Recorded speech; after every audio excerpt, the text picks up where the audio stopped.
tenemos a Antonio García. Él es un estudiante de física en Sevilla y nos va a hablar de la historia del universo. Y bueno, pues Antonio, igual que siempre ha tenido mucha pasión por la ciencia, concretamente por la física, es curioso porque mientras hacía esta charla ha descubierto una rama que él desconocía, que es la astrofísica.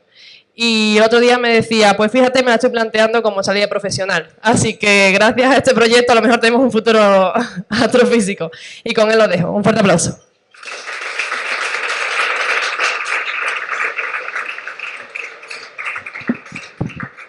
Bueno, primero y antes que nada, daros las gracias a todos por venir. Veo que ha causado una gran expectación la charla. Me alegra que esté esto tan lleno. Y bueno, voy a comenzar la charla. Igual que empieza Stephen Hawking, su libro sobre historia del tiempo. En él relata cómo un profesor universitario, dando una charla de divulgación también, en la que contaba que, bueno, que la Tierra gira alrededor del Sol, el Sol gira alrededor de la galaxia, etcétera. Una señora ya entrada en edad levantó la mano para decirle que todo lo que estaba diciendo era un montón de tonterías, que todo el mundo sabía que la Tierra era un disco que estaba sustentado encima del caparazón de una tortuga gigante que viaja por el universo. En fin, algunos os podrá hacer gracia a esta imagen, otros pensaréis, bueno, qué locura tal. Pero bueno, realmente la ciencia tiene métodos para desmentir esto. En Internet a día de hoy circulan un montón de teorías sobre cómo es la Tierra o cómo es el universo. He querido destacar sobre todo el modelo de la Tierra hueca, que sostiene que la Tierra es una corteza esférica con un pequeño sol en su interior, donde, bueno, dentro de ella hay otro mundo muy parecido al nuestro, con otros seres, etcétera. Y también el de la Tierra plana, sostiene que la Tierra es un disco con un sol y una luna que giran encima suya. Algunos pues no creeréis esto, algunos puede incluso que sí. La realidad es que a lo largo de la historia el ser humano se ha ido preguntando cómo es el universo que nos rodea. Entonces, mi misión hoy, o mi intento de misión hoy, es que veáis cómo el ser humano a lo largo de la historia ha ido respondiendo a las cuestiones que se le han ido planteando. Vamos a empezar con las primeras civilizaciones. Desde el principio de los tiempos, desde el principio de la civilización, tanto en Mesopotamia, Egipto como en la civilización maya, hicieron grandes avances en astronomía. Incluso los egipcios consiguieron crear un reloj que, bueno, medía el tiempo en función de cómo se movían los astros. Pero de todo esto me gustaría resaltar sobre todo la cultura griega. Los griegos fueron, todo el mundo sabemos que fueron grandes filósofos y grandes astrónomos. Entonces se preguntaron muchísimo sobre cómo era el mundo que nos rodeaba.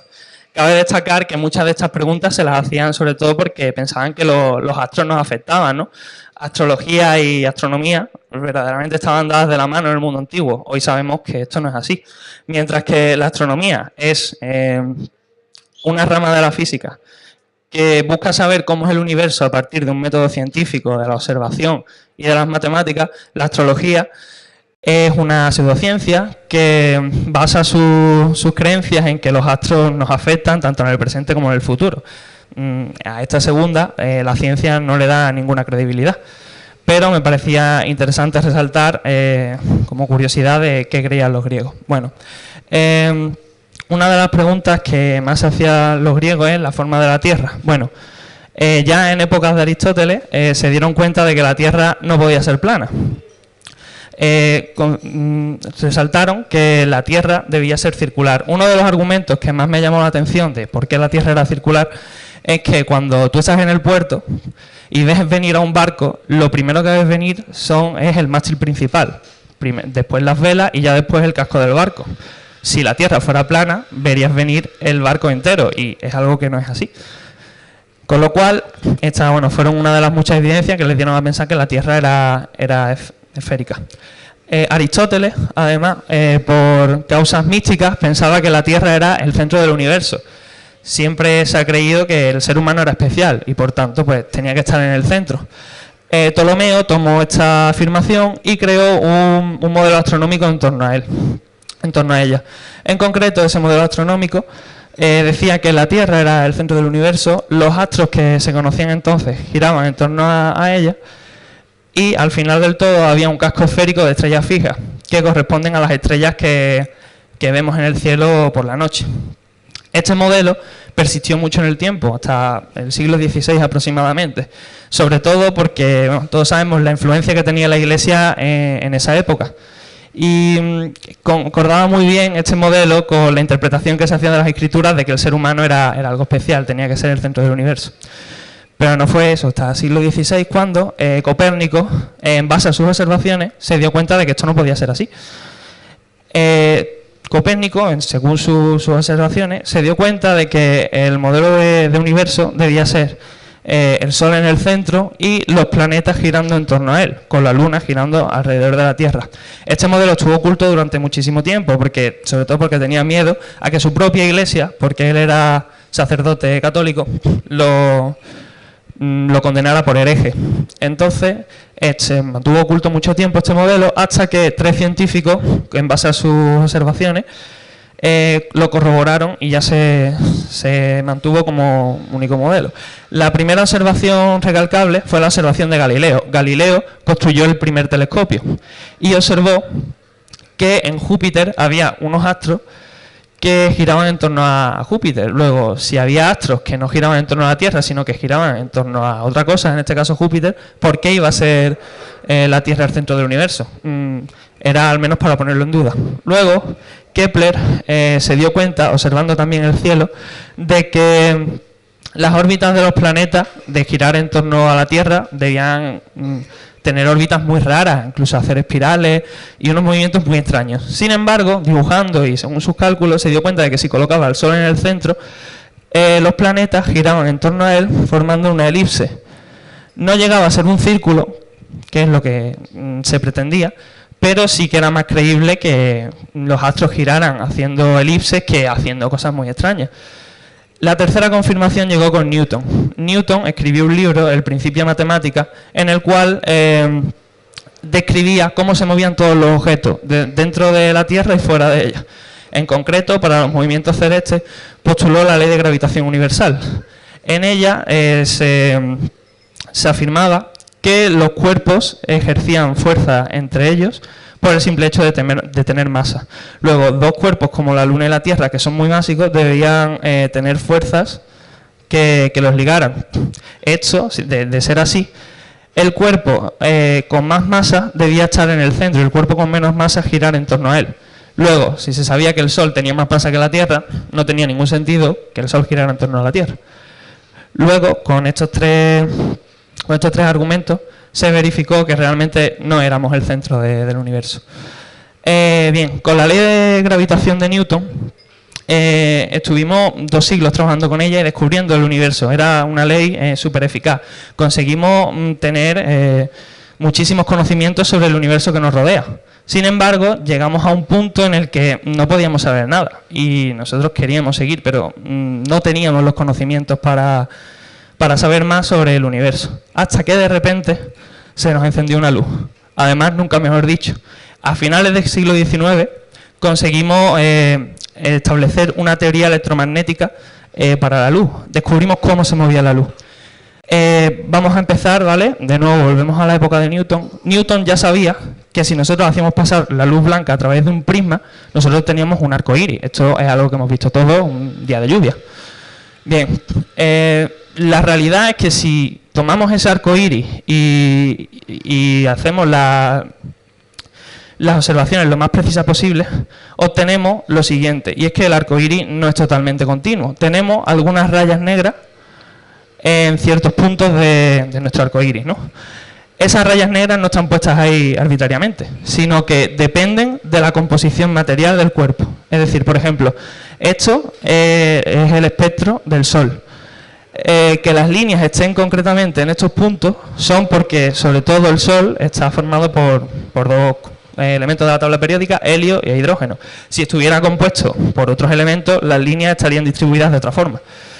Esto fue una gran herramienta. O sea, si nosotros conseguíamos obtener luz de cualquier cuerpo del universo, podíamos saber de qué estaba hecho. Un gran avance para la ciencia. Sin embargo, cuando nosotros nos poníamos a... Bueno, antes que nada, la radiación electromagnética, voy a contar un poco qué es lo que decía la el modelo teórico que teníamos. Y es que la luz era una onda, es decir, era una perturbación de energía que se propagaba a lo largo del espacio, en forma de campos eléctricos y magnéticos. Cuando nosotros tuvimos la teoría y empezamos a medir la luz que nos llegaba de distintos puntos del universo, empezábamos a tener un problema, y es que parece ser que el movimiento de la luz no coincidía con el movimiento que nos dictaba la ley de Newton.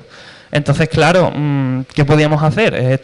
Los científicos de la época estuvieron muy preocupados por esto, hasta que aproximadamente en 1905 a Einstein se le ocurrió una idea de cómo podíamos estudiar el movimiento de la luz.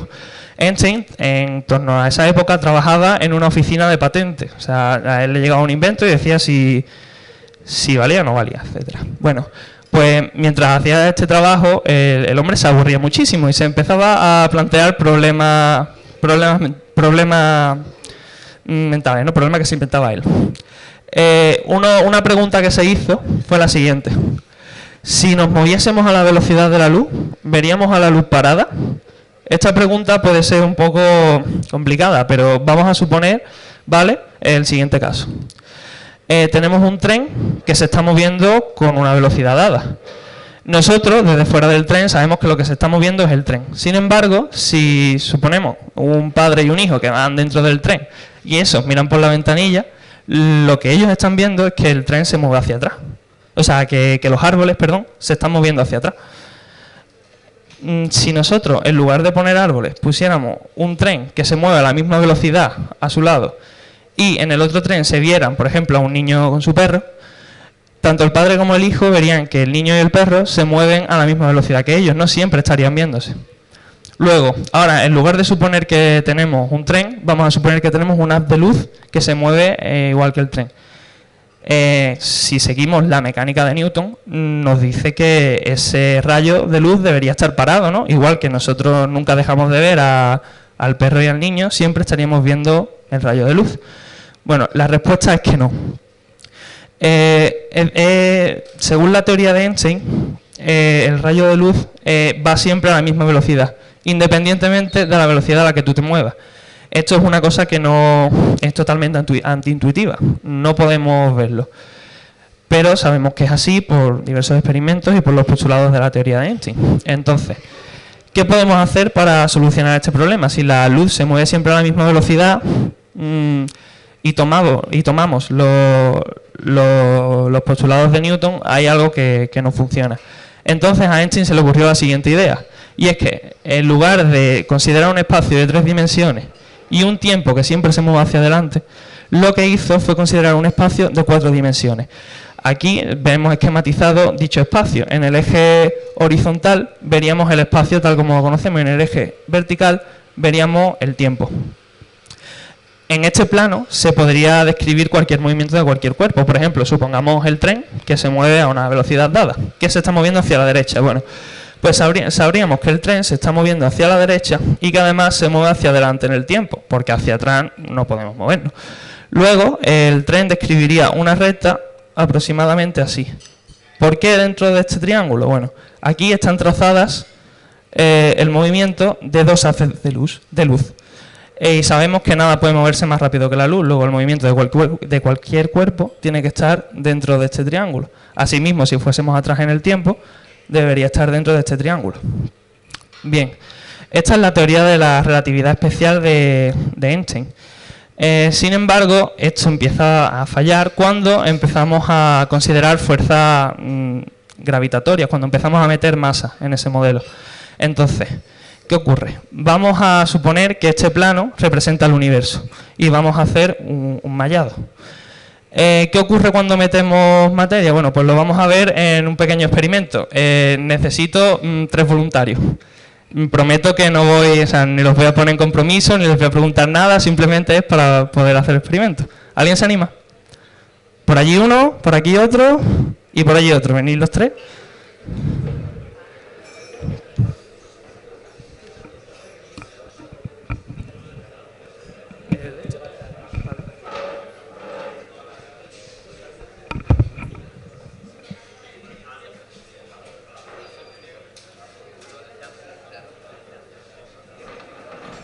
Vale. Quiero que dos de vosotros cojáis esta toalla, por favor, y otro la pelota. La pelota es del Madrid, pero bueno, es la que tenía, ¿vale? Tampoco me lo tengáis muy en cuenta. Vale, tomad la toalla y estirarla todo lo que podáis. Aún no hagas nada con la pelota, estirarla todo lo que podáis, ¿vale? Aquí tendríamos este mallado, este sería nuestro universo. Y ahora lo que vamos a hacer es colocar la pelota encima. ¿Qué ha pasado? Destensa un poquito la... ¿Qué es lo que ha pasado? Vemos que el espacio se ha curvado hacia adentro.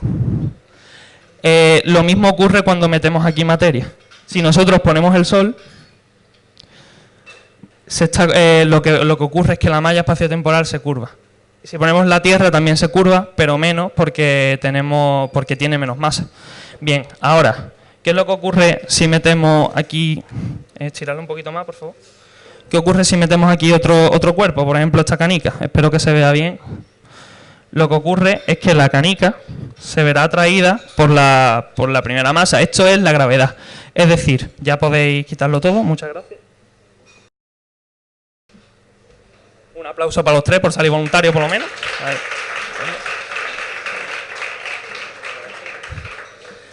¿Qué es lo que pasa? Hemos pasado de un modelo, el de Newton, que describía fuerzas que nos inventábamos, a un modelo que describe la gravedad como un suceso debido a la curvatura del propio universo. Entonces, la teoría de la relatividad de Einstein lo que nos dice es que, la de la relatividad general, nos dice que si tenemos materia, si sabemos la cantidad de materia que tenemos, podemos saber cómo de curvado está el espacio. Nosotros hemos puesto esta pelota, hemos visto lo que se curva. Si hubiéramos puesto una más pesada, se hubiera curvado más. Luego, si tenemos toda la materia, podemos saber cómo se curva el espacio-tiempo. Si tenemos la curvatura, también podremos saber cuánta materia tenemos. Pero vamos a tener la primera pregunta. Con este modelo, entonces, podríamos resolver preguntas como qué forma tiene el universo, y es lo que vamos a hacer ahora. Si materia y geometría están relacionadas, vamos a preguntarnos lo siguiente. ¿Qué forma tiene el universo? Si sabemos qué materia tiene, sabemos cómo es su geometría. Vamos a saber cómo está curvado. La segunda pregunta. ¿Tuvo un comienzo o siempre estuvo ahí? Es una pregunta que vamos a responder más tarde. Tercero, si tuvo un comienzo, ¿cómo fue ese comienzo? ¿Y cómo podemos saber cómo fue? Bueno, vamos a intentar responder estas preguntas una a una. Primero, ¿qué forma tiene el universo? La realidad es que a día de hoy no lo sabemos. ¿Por qué? Porque no sabemos exactamente qué tiene el universo. Sabemos que la materia que nos constituye supone un 5% de todo lo que constituye el universo. El resto estaría formado por materia oscura y energía oscura, cuya naturaleza desconocemos. Entonces, no sabemos cómo se curva el universo. Lo que sí sabemos es que el universo se expande. El universo lleva desde sus inicios expandiéndose cada vez más. ¿Cómo se expande el universo? Bueno, ahora me gustaría que os imaginaseis a un globo inflándose. Si en el globo colocamos distintos puntitos, los pintamos con rotulador, por ejemplo, vamos a ver cómo los puntitos empiezan a alejarse los unos de otros. Es decir, el espacio entre los puntitos empieza a ser cada vez más grande. Pues lo mismo ocurre con las galaxias en el universo. El espacio se extiende sobre sí mismo, igual que el globo. Con esto hemos conseguido llegar, mirando el cielo, hemos conseguido llegar hasta aquí, más o menos 400.000 años después del Big Bang.